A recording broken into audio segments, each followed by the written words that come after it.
حنيني لصحبتي وحنيني وحنيني لصحبتي وحنيني. Sahabat Quran, para pemirsa Madani TV dan Iki TV yang dirahmati oleh Allah Subhanahu wa Ta'ala, karena memang kesuksesan yang hakiki itu adalah ketika Allah takdirkan apa yang kita miliki, harta kita, rumah, mobil, tanah, deposito kita, dan juga keluarga kita, istri kita, suami kita, anak kita, saling mengantarkan masuk surga. Itulah kesuksesan yang hakiki. Kita tahu ketika Allah berfirman, فَمَنْ زُحْزِحَ عَنِ النَّارِ وَأُدْخِلَ الْجَنَّةَ فَقَدْ فَازَ. Ujungnya adalah kalau semuanya menyebabkan terjauhnya kita dari neraka, mengantarkan kita masuk surganya Allah, Allah katakan faqad faz. Itulah hakikat kesuksesan. Baik, untuk berikutnya ini ada pertanyaan Pak Kiai dari Saudara Jumroni Ayana, Tambun, Bekasi. Pertanyaannya, bagaimana membentuk anak biologis sekaligus kekuatan ideologisnya di zaman seperti hari ini dengan model pendidikan formal, kondisi seperti ini? Ya, baik. Ini sebuah pertanyaan saja, pertanyaan yang sangat bagus ya, yang kita rasakan urgensinya. Sebenarnya kita hanya jangan selalu mengandalkan pada pendidikan formal, pada pendidikan formal di sekolah. Ada sebuah pendidikan yang perlu kita bangun, kita kuatkan kembali, pendidikan di rumah. Karena rumah itu adalah al-madrasatul ula, ya. Dia merupakan the first school, sekolah yang pertama. Ada 4 hal yang perlu diperhatikan dalam sekolah yang pertama ini. Membangun anak biologis sekaligus ideologis. Pertama, pemberian pengetahuan. Anak-anak kita harus diajarkan Quran, bisa baca Quran. Jangan sampai belajar Quran mengandalkan pada orang lain. Ya, di rumahlah orang tua yang bertanggung jawab, supaya mengenal apa yang boleh dilakukan, apa yang tidak boleh dilakukan. Karena Quran itu manhajul hayah, kurikulum kehidupan kita. Dia merupakan huda, dia merupakan petunjuk kita. Dia merupakan jalan untuk menyelamatkan. Tidak ada jalan yang lurus ya, yang akan menyelamatkan selain dari jalan yang diberikan Allah. Itulah di Al-Quran dan Sunnah Rasulullah SAW. Dijamin tidak akan tersesat. Ketika orang berpegang kepada Al-Quran dan Sunnah, dia dijamin tidak akan tersesat dalam kehidupan. Jadi pemberian motivasi perlu diteruskan di setiap saat, setiap waktu. Yang kedua adalah pembiasaan, at-tamrinat, latihan-latihan. Agama kita itu agama amaliyah, bukan semata-mata agama nadhoriyah, bukan semata-mata agama pemikiran. Ya, anak ya wajib sholat setelah dewasa, tetapi 3 tahun, 4 tahun, 5 tahun kita ajar dia untuk melaksanakan sholat. Supaya apa? Supaya terbiasa. Sebab apapun juga pengetahuannya, kalau tidak didukung oleh kebiasaan, tidak mungkin dia bisa melaksanakan. Apalagi anak-anak sekarang, ya. Nabi mengatakan dalam sebuah hadis, ya, idza arafal gulamu yaminahu min shimalihi famurruhu bis-shalah. Kalau seorang anak sudah bisa membedakan tangan kanan, tangan kiri, suruh dia untuk melaksanakan sholat. Jadi pendekatannya pendekatan kualitatif, bukan kuantitatif, bukan pendekatan umur. Ya, kalau sudah bisa membedakan ini tangan kanan, ini tangan kiri, suruh dia sholat. Anak-anak sekarang kan pinter-pinter. Usia 3 tahun bukan sekedar tangan kanan, tangan kiri. 100.000, 10.000 sudah tahu dia. Sudah bisa membedakan. Diajarin ibunya. Ya. Kalau sudah tahu, famurruh bis sholat. Biasakan untuk melaksanakan sholat. Jadi pembiasaan. Biasakan puasa. Biasakan juga berlaku sopan dan lain akhlaknya yang terpuji. Pembiasaan. Ya. Pembiasaan itu menjadi sesuatu yang sangat penting. Kemudian yang ketiga, keteladanan, uswah. Nah itu sangat penting. Sehingga oleh karena itu anak-anak bukan sekedar disuruh oleh kita, tapi kita orang tuanya yang melakukan. Misalnya sebagai contoh, ketika mau mendidik anak-anak kita supaya bisa baca Quran, dimulailah dengan orang tuanya baca Quran setiap maghrib. Ya, kemudian diikuti oleh anak-anak. Nanti insya Allah mereka akan mengetahui, mereka akan mengikuti karena punya teladan ya yang luar biasa kedua orang tuanya. Karena itu maka Rasulullah menitipkan generasi mendatang itu pada kedua orang tua. Kullu mauludin yuladu alal fitrah fa abawahu yuhawwidanhi aw yunassiranihi aw yumajjisanihi. Setiap anak dilahirkan dalam keadaan fitrah, tergantung pada kedua orang tuanya. Apakah akan dijadikan Yahudi, Nasrani, atau Majusi. Jadi keteladanan. Ini menjadi sangat penting. Kita nih para orang tua, bapak dan ibu, harus berlomba-lomba menjadi teladan yang agung bagi anak-anak kita. Ya, sehingga anak-anak kita tidak sekedar melihat apa yang diucapkan, tapi melihat apa yang dilakukan oleh orang tuanya. Keteladanan. Dan yang terakhir, reward and punishment ya. Basyir wa nadhir. Memberikan kabar gembira dan peringatan. Kalau anak kita melakukan kebaikan, maka berikanlah kabar gembira.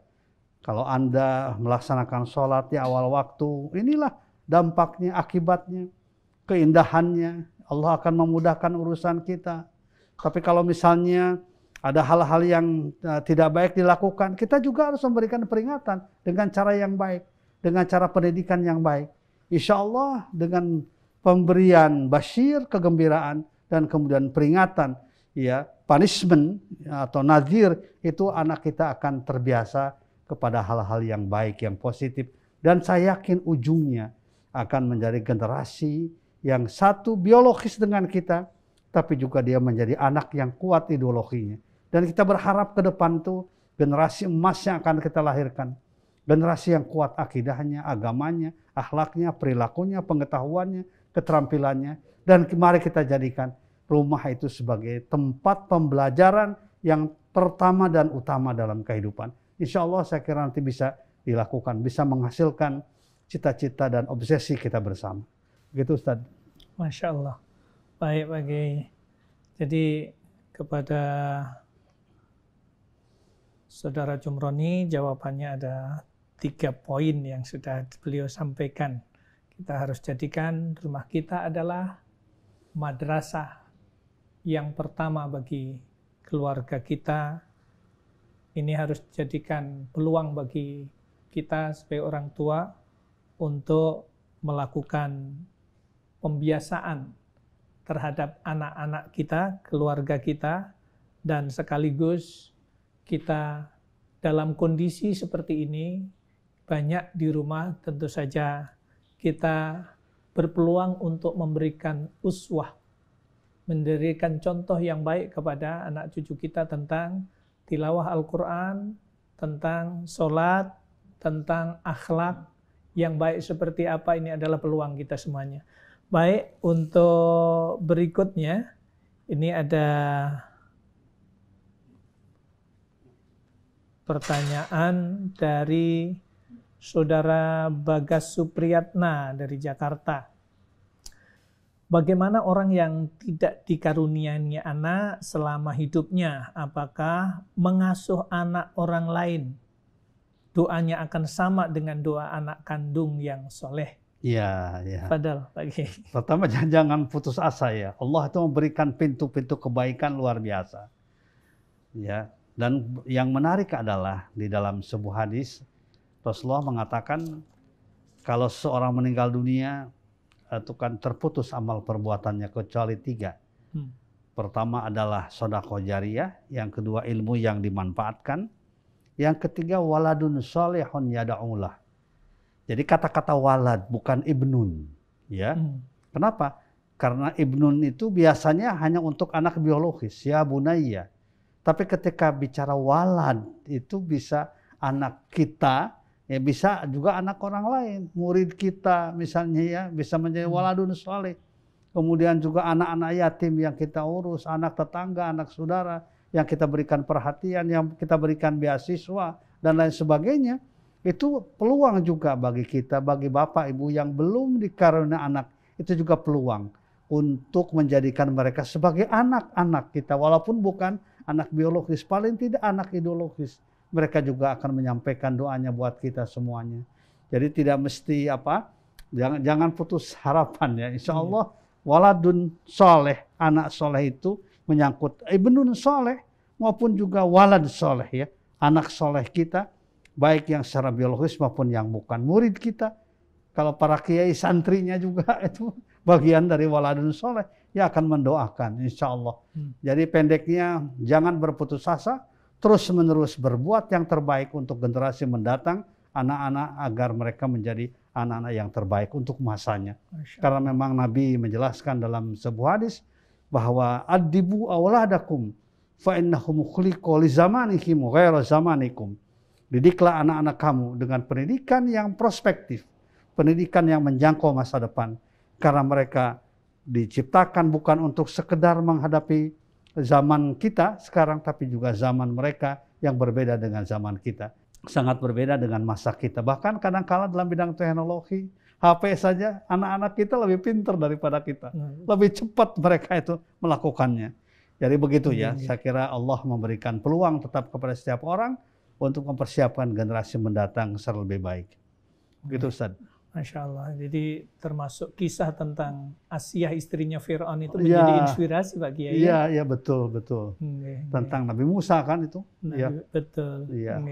Jadi bahwa peluang surga atau pintu surga untuk masuk surga Allah berikan kepada hambanya banyak peluangnya. Banyak peluangnya, betul. Jadi tidak boleh putus asa bagi kita yang sampai hari ini belum punya keturunan, karena ada contoh-contoh orang yang dijamin masuk surga, di antaranya adalah Asiyah istrinya Fir'aun mengangkat seorang anak, diurus, dididik sehingga tumbuh menjadi pemuda yang kekar badannya, kokoh imannya, dan kemudian menjadi seorang nabi. Yang pasti bahwa Nabi Musa itu bukan sekonyong-konyong kemudian punya iman yang kuat, sekonyong-konyong tahu-tahu jadi nabi, itu tidak, tapi ada yang memproses. Begitu Pak Kiai ya? Iya, betul. Masya Allah. Ini harus memberi inspirasi kepada kita semuanya. Para pemirsa Madani TV dan IKI TV yang dimuliakan oleh Allah Subhanahu wa taala, sambil kita menunggu ada pertanyaan yang masuk kembali, barangkali untuk lebih dikuatkan lagi Pak Kiai tentang pertanyaan yang tadi Pak Kiai, atau yang lain, monggo. Iya, jadi intinya setiap orang diberikan peluang oleh Allah yang sama untuk mendapatkan dan melakukan kebaikan. Tentu yang memiliki anak keturunan secara biologis itu mendapatkan anugerah dari Allah. Tapi bukan berarti yang belum punya anak, istilahnya belum ya, belum punya anak, bukan berarti tidak mendapatkan anugerah. Dia juga bisa melakukan hal yang sama seperti orang tua yang punya anak. Contohnya tadi Ibu Asiyah tadi ya, bisa melahirkan, mengkaderkan, membuat indah sebuah figur seseorang, demikian pula yang lainnya. Karena itu sekali lagi terus menerus kita berdoa ya, memohon kepada Allah agar generasi mendatang lebih baik dari generasi sekarang, dari kita, dari orang tuanya, dari ayahnya, dari ibu bapaknya. Itu harus menjadi cita-cita kita bersama, visi kita bersama, membangun peradaban Islam dengan kadar-kadar umat yang tangguh, yang kuat. Karena ke depan itu pertarungan ideologi akan semakin besar, semakin dahsyat. Ghazul fikri akan semakin hebat, ya, akan terjadi dalam berbagai macam bidang kehidupan. Makanya perlu kita persiapkan kader-kader yang tangguh, yang siap untuk menghadapi keadaan, menghadapi zaman dengan akhlakul karimah. Dan kita tidak boleh berputus asa dalam menghadapi ini. Wala tahinu fi ibtigha'il qaum in takunu ta'lamuna fa innahum ya'lamuna wa kama ta'lamun wa tarjuna minallahi ma la yarjun. Dan janganlah kalian rendah hati, rendah diri dalam menghadapi berbagai macam kesulitan. Andaikan kalian merasa sakit, capek, sadarilah orang-orang lain pun juga capek dan sakit menghadapi keadaan. Tapi bedanya adalah watarjuna minallahi ma la yarjun. Ya, kalian mengharapkan sesuatu dari Allah apa yang tidak mereka harapkan. Mudah-mudahan sekali lagi kita bersyukur, kita manfaatkan nikmat iman Islam yang diberikan Allah ini untuk melakukan yang terbaik dalam kehidupan kita sehingga nilainya abadi di hadapan Allah Subhanahu wa taala. Amin ya rabbal alamin. Masya Allah. Ini masih ada satu lagi nih Pak Kiai. Pertanyaan dari Muhammad Moha dari Bandung. Izin bertanya, bagaimana sikap orang tua jika anaknya bandel? Kadang kita orang tua suka lepas kontrol, jadi mensikapinya, menghukumnya sampai melebihi dari kesalahan anak. Apa yang sebaiknya kita lakukan? Ya, pertama stigma-stigma negatif itu jangan dikembangkan. Anak kita bandel, anak kita tidak taat, itu jangan. Ya, jadi ganti dengan anak kita pinter, anak kita cerdas. Kalau anak kita melakukan sesuatu, dasar kamu pinter, dasar kamu cerdas. Jadi stigma-stigma negatif yang melekat pada anak itu jangan dibiasakan. Ganti dengan stigma-stigma positif dan disertai dengan apa? Dengan doa kita kepada Allah Subhanahu wa taala. Barangkali nanti akan terbahas juga ya nanti dalam kajian-kajian berikutnya tentang anak ini ya. Betul tentang. Tapi intinya itu sih, jangan mengembangkan stigma negatif. Masya Allah. Dan kemudian terus berdoa memohon kepada Allah Subhanahu wa taala. Masya Allah.